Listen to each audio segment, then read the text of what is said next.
2 दिन से यही सोच रहा था मैं कि इतना गर्मी का मौसम चालू है, आप लोग को ना ठंडा ठंडा दही वड़ा खिलाऊंगा।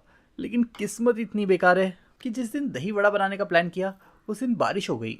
मुझे बाकी जगहों का तो नहीं पता, लेकिन हाँ, मुंबई वाले मेरा दुख समझ सकते हैं। पर अगर आप सोच ही लिया है तो अब तो बना के रहूँगा। पर सच सच कहूँ, मेरा अब खुद पकौड़े खाने का मन कर रहा है। छोड़ो, जान दो, ज़्यादा बातें नहीं करते पकौड़े की, दही वड़े पे फोकस करते हैं।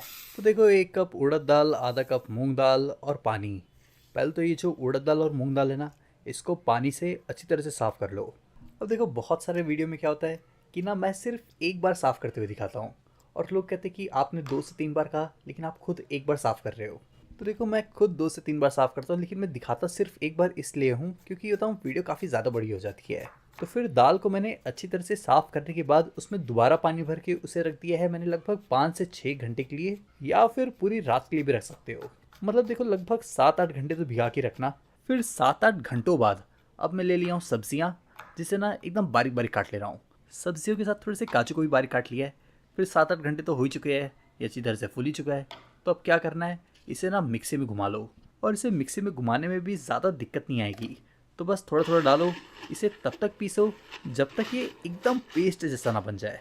ये तो आपको मैं एक बार दिखा भी देता हूँ कि कैसे बना ये। तो देखो, इसे ना इतना पीसना है, मतलब एकदम केक के बैटर जैसा लगना चाहिए। फिर इसे इस तरह से पीसने के बाद एक बड़े से बर्तन में निकाल लो। और इसके बाद क्या करना है, जो सब्जियां काटी थी ना, वो डालना है। तो जैसे मैंने ले लिया है बारीक कटा हुआ अदरक, बारीक कटा हुआ हरी मिर्च, थोड़ा सा बारीक कटा हुआ काजू भी। फिर अदरक, हरी मिर्च, काजू तीनों को इसमें अच्छी तरह से मिला लो। और अगर आप ये तीनों को ना बारीक नहीं काटना चाहते तो आप इसे मिक्सी में इसके साथ ही घुमा डालना। अब देखो, वड़े का मिक्सचर तो तैयार हो चुका है, पर उसे फ्राई करने के मैंने कढ़ाई में ले लिया है बहुत सारा तेल। और फिर तेल को अच्छी तरह से गर्म करने के बाद हाथों की मदद से थोड़ा थोड़ा करके ऐसे डाल दो। एक साथ बहुत ज़्यादा भी मत डाल देना, थोड़ा थोड़ा करके फ्राई करना। बीच बीच में चलाते भी रहो और इसे तब तक फ्राई करो जब तक इसका ना हल्का सा येलो कलर ना हो जाए। और हाँ, ये पकने में ज़्यादा वक्त नहीं लेता, तो तेल गर्म करने के बाद गैस का फ्लेम मीडियम भी रखना। और जब इसका रंग कुछ इस तरह का हो जाए तब इसे निकालो। फिर एक बड़े से बोल में बहुत सारा पानी ले लेना, और पानी में डाल देना बहुत थोड़ा सा हींग।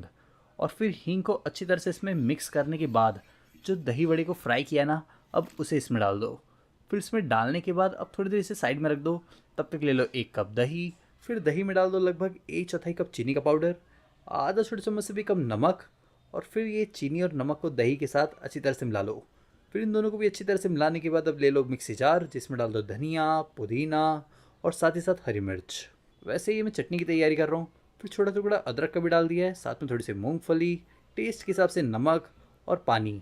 पानी ज़्यादा नहीं, लगभग आधा कप डाला है। फिर कुछ नहीं, मिक्सी को घुमा लो और चटनी बना लो। फिर चटनी अच्छी तरह से पीसने के बाद जो वड़े को फ्राई करके पानी में डाल दिया था, अब उसको ना गार गार के निकाल लो पानी से। फिर इसे पानी से निकालने के बाद जो दही में चीनी और नमक डाल के मिलाया था, अब उसे इसमें डाल दो। पहले तो दही और वड़े दोनों को ही आपस में अच्छे से मिला लो। फिर दोनों को आपस में अच्छी तरह से मिलाने के बाद अब ले लो प्लेट, जिसमें आखिर का काम करेंगे। तो सबसे पहले तो ये जो दही में वड़े डालते वो निकाल लो। उसके ऊपर से जो बचे हुए दही है, अब वो डाल दो। फिर जो अभी अभी हरी चटनी बनाई थी उसे ऊपर से फैला कर डाल दो। और हरी चटनी के बाद मेरे पास इमली का सॉस पड़ा था, तो मैं अब वो डाल दे रहा हूँ। अगर आपके पास इमली का चटनी तो आप वो भी यूज़ कर सकते हो। फिर ऊपर से थोड़ा सा चाट मसाला, नमक, थोड़ा सा अनार के दाने भी डाल दे रहा हूँ। और फिर ऊपर से धनिया डालकर इसे ठंडा ठंडा सर्व कर लो। खाने से पहले चाहिए तो आप इसे 2 घंटे के लिए फ्रिज में रख सकते हो, क्योंकि जितना ठंडा खाओगे ना उतना ज़्यादा अच्छा लगता है। और अगर रेसिपी अच्छी लगी तो वीडियो को लाइक कर देना।